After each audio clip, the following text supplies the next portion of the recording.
The fitna that Allah will test my ummah with is money. Every ummah is tested with one fitna. Hadith is in Sunan al-Tirmidhi. The fitna that Allah will test my ummah with is money. That one day money came from Bahrain. So he prayed Fajr and he saw the masjid packed like it was Jum'ah.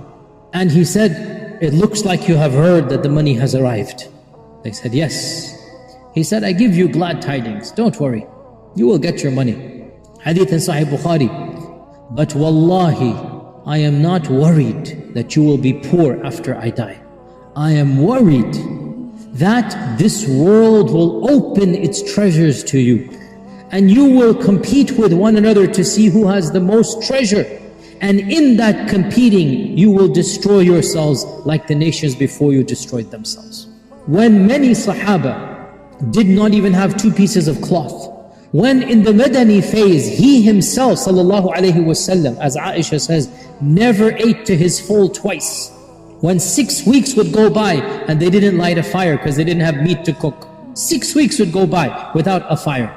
In that phase, the Prophet sallallahu alayhi wasallam predicted, my ummah will be a rich ummah.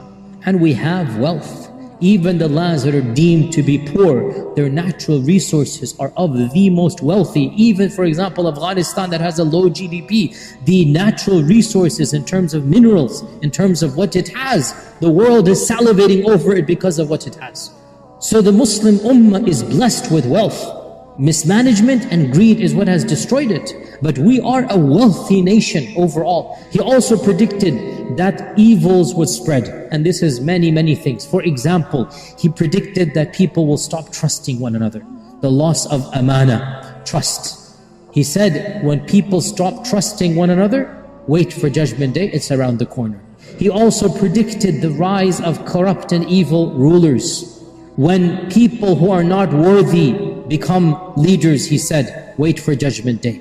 The worst become the leaders, wait for Judgment Day. He predicted that the ummah would fight at a time when no two Muslims had ever drawn swords against one another. Imagine that. Never in the seerah did two Muslims draw blood as a civil war in the time of the Prophet ﷺ. In one occasion they came close to a fist fight, but it never went beyond that. Never went beyond that. And even that fist fight, if you read the seerah, the munafiqun were the ones that were instigating it, and not even there. And the Prophet ﷺ predicted that the ummah would continually fight amongst itself until Judgment Day. Once the sword is unsheathed, he said, it will never be put back in, and the ummah will constantly fight until Judgment Day. He also predicted that not only the ummah, but overall killing and bloodshed and wars would be increased. And he predicted that people would kill one another for no reason whatsoever. Our Prophet ﷺ predicted that intercourse outside of marriage would become the norm. Zina would become the norm. Now again, we are born in a time and a place where it is the norm. So we kind of think that has been the case always. No. Even in Jahiliyyah, even in pre-Islam, families with dignity, with respect, did not engage in premarital, much less extramarital. And our Prophet ﷺ predicted what?